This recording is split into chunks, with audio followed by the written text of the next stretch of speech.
ಎಲ್ರಿಗೂ ನಮಸ್ಕಾರ. Welcome back to my YouTube channel. ಇನ್ನೂ ಯಾರು ನನ್ನ ಚಾನಲ್ ಸಬ್ಸ್ಕ್ರೈಬ್ ಮಾಡ್ಕೊಂಡಿಲ್ಲ, ಈಗಲೇ ಸಬ್ಸ್ಕ್ರೈಬ್ ಮಾಡ್ಕೊಳ್ಳಿ. ಹಾಗೆ ಹೆಚ್ಚಿನ ವೀಡಿಯೋಸ್ಗಾಗಿ ಬೆಲ್ ಐಕಾನ್ನ ಕ್ಲಿಕ್ ಮಾಡಿ. ನಾನು ಇಲ್ಲಿ ಇಡ್ಲಿ ಸಾಂಬಾರು ಮಾಡೋದಕ್ಕೆ ಅಂತ ಹೇಳ್ಬಿಟ್ಟು ಇಲ್ಲಿ ಒಂದು ಬಾಣಲಿಗೆ 2-3 ಟೇಬಲ್ ಸ್ಪೂನಷ್ಟು ಎಣ್ಣೆ ತೊಗೊಂಡಿದ್ದೀನಿ. ಅದಕ್ಕೆ ಒಂದು 1/4 ಟೇಬಲ್ ಸ್ಪೂನಷ್ಟು ಸಾಸಿವೆ ಹಾಕ್ಕೊಂಡು ಒಂದು ಈರುಳ್ಳಿನ ಈ ರೀತಿ ದೊಡ್ಡದಾಗಿ ಕಟ್ ಮಾಡಿ ಇಟ್ಕೊಂಡಿದ್ದೀನಿ. ಈ ರೀತಿ ದೊಡ್ಡದಾಗಿ ಕಟ್ ಮಾಡಿ ಇಟ್ಕೊಂಡು ಫ್ರೈ ಮಾಡ್ಕೊಳ್ಳೋದ್ರಿಂದ ಟೇಸ್ಟು ಡಿಫ್ರೆಂಟಾಗಿರುತ್ತೆ. ಈ ರೀತಿ ಎಲ್ಲ ಚೆನ್ನಾಗಿ ಫ್ರೈ ಮಾಡಿಕೊಂಡು ಗೋಲ್ಡನ್ ಕಲರ್ ಬರೋವರೆಗೂ ಚೆನ್ನಾಗಿ ಫ್ರೈ ಮಾಡ್ಕೊಳ್ಳಿ. ನಾನಿಲ್ಲಿ ಒಂದು ಕ್ಯಾರೆಟು, ಒಂದು ಮೂಲಂಗಿ, ಒಂದು 5-6 ಬೀನ್ಸು, ಒಂದು ಗೆಡ್ಡೆಕೋಸು ಮತ್ತು ಒಂದು ಕ್ಯಾಪ್ಸಿಕಮ್ ಅಂದರೆ ದಪ್ಪ ಮೆಣಸಿನ್ಕಾಯಿ ತೊಗೊಂಡಿದ್ದೀನಿ. ನಂತರ ಇಲ್ಲಿ ಒಂದು ಟೊಮೊಟೊ ತೊಗೊಂಡಿದ್ದೀನಿ ಮತ್ತು ಒಂದು ಬದನೆಕಾಯಿ ತೊಗೊಂಡಿದ್ದೆ, ಅದನ್ನು ಕೂಡ ತೊಳೆದು ಇಟ್ಕೊಂಡಿದ್ದೀನಿ. ತರಕಾರಿ ಹಾಕಿದಾಗ್ಲೇ ರುಚಿಗೆ ಎಷ್ಟು ಬೇಕೋ ಅಷ್ಟು ನಾವು ಉಪ್ಪು ಹಾಕ್ಬಿಟ್ಟು ಈ ರೀತಿ ಚೆನ್ನಾಗಿ ಮಿಕ್ಸ್ ಮಾಡ್ಕೋಬೇಕು. ಈ ರೀತಿ ಎಲ್ಲ ತರಕಾರಿ ಹಾಕಿದಾಗ್ಲೇ ಉಪ್ಪು ಹಾಕಿ ಚೆನ್ನಾಗಿ ಎಣ್ಣೆಯಲ್ಲಿ ಫ್ರೈ ಮಾಡ್ಕೊಳ್ಳೋದ್ರಿಂದ ತರಕಾರಿನೂ ಕೂಡ ಚೆನ್ನಾಗಿ ಬೆಂದಿರುತ್ತೆ, ಟೇಸ್ಟು ಕೂಡ ತುಂಬಾ ರುಚಿಯಾಗಿರುತ್ತೆ. ಈ ರೀತಿ ಎಲ್ಲ ತರಕಾರಿ ಚೆನ್ನಾಗಿ ಬೆಂದಿದ್ದು ನಾನು ಯಾವುದೇ ಥರ ನೀರು ಹಾಕಿಲ್ಲ. ನಂತರ ನಾನಿಲ್ಲಿ 1 ಕಪ್ಪಷ್ಟು ತೊಗರಿಬೇಳೆನ ಬೇಯಿಸ್ಕೊಂಡು ಇಟ್ಕೊಂಡಿದ್ದೆ ಸೈಡಲ್ಲಿ. 1 ಕಪ್ ತೊಗರಿಬೇಳೆಗೆ 1-2 ಕಪ್ಪಷ್ಟು ನೀರು ಹಾಕ್ಬಿಟ್ಟು ಒಂದು 3-4 ವಿಷಲ್ ಕೂಗಿಸ್ಕೊಂಡಿದ್ದೆ. ಅದನ್ನು ಹಾಕಿ ಚೆನ್ನಾಗಿ ಮಿಕ್ಸ್ ಮಾಡಿ ಫ್ರೈ ಮಾಡ್ಕೋಬೇಕು. ನಂತರ ನಾನಿಲ್ಲಿ ಮಸಾಲೆಗೆ ಏನೇನು ಬೇಕು ಅಂತ ಹೇಳ್ತಿದ್ದೀನಿ ನೋಡ್ಕೊಳ್ಳಿ. ನಾನಿಲ್ಲಿ 1 ಟೇಬಲ್ ಸ್ಪೂನಷ್ಟು ಮೆಣಸು, 1 ಟೇಬಲ್ ಸ್ಪೂನ್ ಕಡಲೆಬೇಳೆ, 1/4 ಟೇಬಲ್ ಸ್ಪೂನಷ್ಟು ಮೆಂತ್ಯ, 1 ಟೇಬಲ್ ಸ್ಪೂನಷ್ಟು ಸಾಸಿವೆ, 1 ಟೇಬಲ್ ಸ್ಪೂನಷ್ಟು ಜೀರಿಗೆ, 1 ಟೇಬಲ್ ಸ್ಪೂನಷ್ಟು ಉದ್ದಿನಬೇಳೆ, 1.5 ಟೇಬಲ್ ಸ್ಪೂನಷ್ಟು ಧನಿಯಾ ಬೀಜ ತೊಗೊಂಡಿದ್ದೀನಿ. ನಂತರ ಅರ್ಧ ಟೇಬಲ್ ಸ್ಪೂನಷ್ಟು ಅಕ್ಕಿ ತೊಗೊಂಡಿದ್ದೀನಿ. ಅಕ್ಕಿ ತೊಗೊಂಡಿರೋದು ನಾನಿಲ್ಲಿ ಥಿಕ್ನೆಸ್ ಬರಲಿ ಅಂತ ಅಂದ್ಬಿಟ್ಟು ತೊಗೊಂಡಿದ್ದೀನಿ. ನಂತರ ಇಲ್ಲಿ ನಾನು 1 ಟೇಬಲ್ ಸ್ಪೂನಷ್ಟು ಹುರ್ಗಡ್ಲೆ ತೊಗೊಂಡಿದ್ದೀನಿ. ಇದನ್ನೆಲ್ಲ ಈ ರೀತಿ ಒಂದು ಪ್ಯಾನಿಗೆ ಹಾಕಿ ಗೋಲ್ಡನ್ ಕಲರ್ ಬರೋವರೆಗೂ ಚೆನ್ನಾಗಿ ಫ್ರೈ ಮಾಡ್ಕೋಬೇಕು. ತುಂಬ ಕಪ್ಪಾಗಿಬಿಡುತ್ತೆ, ನೋಡಿಕೊಂಡು ಫ್ರೈ ಮಾಡ್ಕೊಳ್ಳಿ. ಮಸಾಲೆ ಎಲ್ಲ ಕಪ್ಪಂದುಬಿಡುತ್ತೆ, ಕಪ್ಪಾಗಬಾರ್ದು. ಜಸ್ಟ್ ಒಂದು ಗೋಲ್ಡನ್ ಕಲರ್ ಬಿಸಿ ಆಗೋವರೆಗೂ ಚೆನ್ನಾಗಿ ಫ್ರೈ ಮಾಡ್ಕೊಳ್ಳಿ. ನಂತರ ನಾನು ಇಲ್ಲಿ ಒಂದು 5-6 ಗುಂಟೂರು ಮೆಣಸಿನ್ಕಾಯಿ, ಒಂದು 5-6 ಬ್ಯಾಡಗೆ ಮೆಣಸಿನ್ಕಾಯಿ ತೊಗೊಂಡಿದ್ದೀನಿ. ಗುಂಟೂರು ಮೆಣಸಿನ್ಕಾಯಿ ಬಂದು ಖಾರಕ್ಕೆ ಮತ್ತು ಬ್ಯಾಡಗೆ ಮೆಣಸಿನ್ಕಾಯಿ ಕಲರಿಗೆ ತೊಗೊಂಡಿದ್ದೀನಿ. ನೀವು ಫ್ರೈ ಮಾಡಿಕೊಂಡು ಹಾಕೊಳ್ಳಲ್ಲ ಅನ್ನೋ ಹಾಗಿದ್ರೆ ಗುಂಟೂರು ಮೆಣಸಿನ್ಕಾಯಿ ಮತ್ತು ಬ್ಯಾಡಗೆ ಮೆಣಸಿನ್ಕಾಯಿನ ಬಿಸಿನೀರಲ್ಲಿ ಚೆನ್ನಾಗಿ ಬೇಯಿಸ್ಕೊಂಡು ಬೇಕಿದ್ರೆ ನೀವು ಮಸಾಲೆನ ರುಬ್ಕೋಬೋದು. ನಂತರ ನಾನು ಇಲ್ಲಿ ಹುರ್ಕೊಂಡಿರುವಂತಹ ಎಲ್ಲ ಮಸಾಲೆನೂ ನುಣ್ಣಗೆ ಪೌಡರ್ ಮಾಡ್ಕೊಂಡಿದ್ದೀನಿ.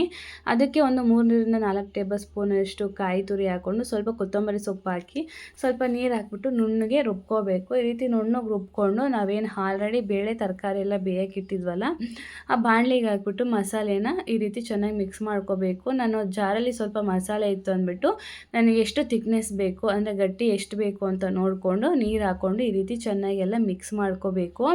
ಈ ರೀತಿ ಎಲ್ಲ ಚೆನ್ನಾಗಿ ಮಿಕ್ಸ್ ಮಾಡ್ಕೊಳ್ಳಿ, ಯಾಕೆಂದರೆ ನಾವು ಮಸಾಲೆ ಹಾಗೆ ಹಾಕಿರ್ತೀವಲ್ಲ ಗಂಟುಗಳಾಗ್ಬಿಟ್ಟಿರುತ್ತೆ. ಸ್ವಲ್ಪನೂ ಗಂಟಿಲ್ದಂತೆಯೇ ಈ ರೀತಿ ಎಲ್ಲ ಚೆನ್ನಾಗಿ ಮಿಕ್ಸ್ ಮಾಡಿಕೊಂಡು ಕುದಿ ಬರೋವರೆಗೂ, ಒಂದು ಕುದಿ ಬಂದಮೇಲೆ ನಾನಿಲ್ಲಿ ಒಂದು ನಿಂಬೆಹಣ್ಣು ಗಾತ್ರದಷ್ಟು ನಿಂಬೆಹಣ್ಣನ್ನು ನೆನೆಸಿಟ್ಟಿದ್ದೆ. ಇವಾಗ ಅದು ಹುಳಿನೂ ಕೂಡ ಹಾಕ್ಕೊಳ್ತೀನಿ. ಹುಳಿ ಹಾಕ್ಕೊಂಡು ಚೆನ್ನಾಗಿ ಮಿಕ್ಸ್ ಮಾಡ್ಕೋಬೇಕು. ಈ ರೀತಿ ಎಲ್ಲ ಚೆನ್ನಾಗಿ ಮಿಕ್ಸ್ ಮಾಡಿಕೊಂಡು ಕುದಿಸ್ಕೊಳ್ಳಿ, ಬೇಯಿಸ್ಕೋಬೇಕು ಚೆನ್ನಾಗಿ ಸಾಂಬಾರನ್ನ. ಈ ರೀತಿ ಎಲ್ಲ ಚೆನ್ನಾಗಿ ಮಿಕ್ಸ್ ಆದಮೇಲೆ ನಾನು ಸ್ವೀಟ್ಗೆ ಅಂತ ಹೇಳ್ಬಿಟ್ಟು ಒಂದು ಅರ್ಧ ನಿಂಬೆಹಣ್ಣು ಗಾತ್ರದಷ್ಟು ಬೆಲ್ಲ ತೊಗೊಂಡಿದ್ದೀನಿ. ಆ ಬೆಲ್ಲನೂ ಕೂಡ ಹಾಕ್ಕೊಳ್ತೀನಿ. ಹುಳಿ ಮತ್ತು ಸ್ವೀಟು, ಖಾರ 3 ಕರೆಕ್ಟಾಗಿ ಒಂದೇ ಪ್ರಮಾಣದಲ್ಲಿತ್ತು ಅಂತಲೇ ಸಾಂಬಾರು ತುಂಬಾ ರುಚಿಯಾಗಿರುತ್ತೆ. ನಂತರ ನಾನಿಲ್ಲಿ ಒಂದು ಪ್ಯಾನ್ಗೆ ಲಾಸ್ಟಲ್ಲಿ ಸ್ವಲ್ಪ ಒಗ್ಗರಣೆ ಮಾಡ್ಕೊಳ್ಳೋಣ ಅಂತ ಅಂದ್ಬಿಟ್ಟು ಒಂದು 2-3 ಟೇಬಲ್ ಸ್ಪೂನಷ್ಟು ಎಣ್ಣೆ ಹಾಕ್ಕೊಂಡು ಅದಕ್ಕೆ ಒಂದು ಅರ್ಧ ಟೇಬಲ್ ಸ್ಪೂನಷ್ಟು ಸಾಸಿವೆ, ಒಂದು 7-8 ಸಿಪ್ಪೆ ಸುಲಿದು ಜಜ್ಜಿರುವಂತಹ ಬೆಳ್ಳುಳ್ಳಿ, ಒಂದು 3 ಒಣಮೆಣ್ಸಿನ್ಕಾಯಿ, ಸ್ವಲ್ಪ ಕರಿಬೇವಿನ ಸೊಪ್ಪು ಹಾಕ್ಬಿಟ್ಟು ಚೆನ್ನಾಗಿ ಫ್ರೈ ಮಾಡ್ಕೋಬೇಕು. ನಂತರ ನಾನಿಲ್ಲಿ ಅರ್ಧ ಈರುಳ್ಳಿ ತೊಗೊಂಡಿದ್ದೀನಿ. ಇದನ್ನು ಕೂಡ ಉದ್ದುದ್ದ ಕಟ್ ಮಾಡಿಟ್ಕೊಂಡಿದ್ದೀನಿ, ಅಗಲವಾಗಿದೆ, ತುಂಬ ಸಣ್ಣ ಏನು ಬೇಡ. ಈ ರೀತಿ ಕಟ್ ಮಾಡಿಟ್ಕೊಳ್ಳಿ, ತಿನ್ನೋಕ್ಕೂ ಚೆನ್ನಾಗಿರುತ್ತೆ. ನಂತರ ನಾನಿಲ್ಲಿ 2 ಚಿಟಿಕೆಯಷ್ಟು ಹಿಂಗನ್ನು ಹಾಕ್ಕೊಂಡಿದ್ದೀನಿ. ಹಿಂಗೆ ಹಾಕೋದ್ರಿಂದ ಬೇಳೆ, ಕೆಲವ್ರಿಗೆ ಬೇಳೆ ಸಾಂಬಾರು ತಿಂದಾಗ ಏನಾಗುತ್ತೆ ಡೈಜೆಸ್ಟ್ ಆಗೋಲ್ಲ, ಜೀರ್ಣ ಆಗೋಲ್ಲ ಅಂತನೋರು ಈ ರೀತಿ ಹಿಂಗೆ ಹಾಕೋಬೋದು. ಹಿಂಗೆ ಬೇಡ ಅನ್ನೋ ಹಾಗಿದ್ರೆ ಸ್ಕಿಪ್ ಮಾಡ್ಕೊಳ್ಳಿ. ಈ ರೀತಿ ಎಲ್ಲ ಚೆನ್ನಾಗಿ ಮಿಕ್ಸ್ ಮಾಡಿ ಫ್ರೈ ಮಾಡ್ಕೊಂಡ್ಮೇಲೆ ನಾವೇನು ಸಾಂಬಾರು ಬೇಯಿಸೋಕೆ ಇಟ್ಟಿದ್ವಲ್ಲ ಅದಕ್ಕೆ ಹಾಕಿಬಿಟ್ಟು ಒಂದು 2 ನಿಮಿಷ ಚೆನ್ನಾಗಿ ಕುದಿಸ್ಕೋಬೇಕು. ಈ ರೀತಿ ಎಲ್ಲ ಚೆನ್ನಾಗಿ ಕುದಿಸ್ಕೊಳ್ಳಿ. ನಾನಿಲ್ಲಿ ಲಾಸ್ಟಲ್ಲಿ ಹಾಕ್ಕೊಳ್ತಿದ್ದೀನಿ ಬೆಲ್ಲನ. ಸ್ವೀಟ್ ನೋಡ್ಕೊಂಡು ತಗೊಳ್ಳಿ. ಈ ರೀತಿ ಬೆಲ್ಲ ಹಾಕಿ ಸ್ವಲ್ಪ ಲಾಸ್ಟಲ್ಲಿ ಕೊತ್ತಂಬರಿ ಸೊಪ್ಪು ಹಾಕಿ ಈ ರೀತಿ ಚೆನ್ನಾಗಿ ಮಿಕ್ಸ್ ಮಾಡ್ಕೊಳ್ಳಿ. ನಿಮಗೆ ಬೆಲ್ಲ ಬೇಡ ಅನ್ನೋ ಹಾಗಿದ್ರೆ ಬೆಲ್ಲನೂ ಕೂಡ ಸ್ಕಿಪ್ ಮಾಡ್ಕೋಬೋದು ನೀವು. ಸಾಂಬಾರು ತುಂಬಾ ರುಚಿಯಾಗಿರುತ್ತೆ. ಮನೇಲೇ ಈ ರೀತಿ ಮಸಾಲೆಗಳನ್ನ ಫ್ರೈ ಮಾಡಿಕೊಂಡು ಸಾಂಬಾರನ್ನ ಮಾಡ್ಕೊಳ್ಳೋದ್ರಿಂದ ರುಚಿಯಾಗಿರುತ್ತೆ. ನಾವು 6 ತಿಂಗಳು ವರ್ಷಕ್ಕಾಗುವಷ್ಟು ಸಾಂಬಾರು ಪೌಡರ್ನ ರೆಡಿ ಮಾಡಿ ಇಟ್ಕೊಳ್ಳೋದ್ರಿಂದ ಏನಾಗುತ್ತೆ ಅಂದರೆ ಅದರಲ್ಲಿರುವಂತಹ ಫ್ಲೇವರ್ ಎಲ್ಲ ಹೋಗ್ಬಿಡುತ್ತೆ. ನೀವು ಇಡ್ಲಿ ಸಾಂಬಾರಿಗೆ ಈ ರೀತಿಯೇ ಮನೇಲಿ ಮಾಡ್ಕೊಳ್ಳಿ, ತುಂಬಾ ಚೆನ್ನಾಗಿರುತ್ತೆ. ನಾನಿಲ್ಲಿ ಈ ಇಡ್ಲಿ ಮಾಡ್ಕೊಂಡಿದ್ದೆ ತುಂಬಾ ಸಾಫ್ಟಾಗಿತ್ತು, ಮಲ್ಲಿಗೆ ಇಡ್ಲಿ ಅಂತ ಹೇಳ್ತಾರಲ್ಲ ಆ ರೀತಿಯಾಗಿತ್ತು.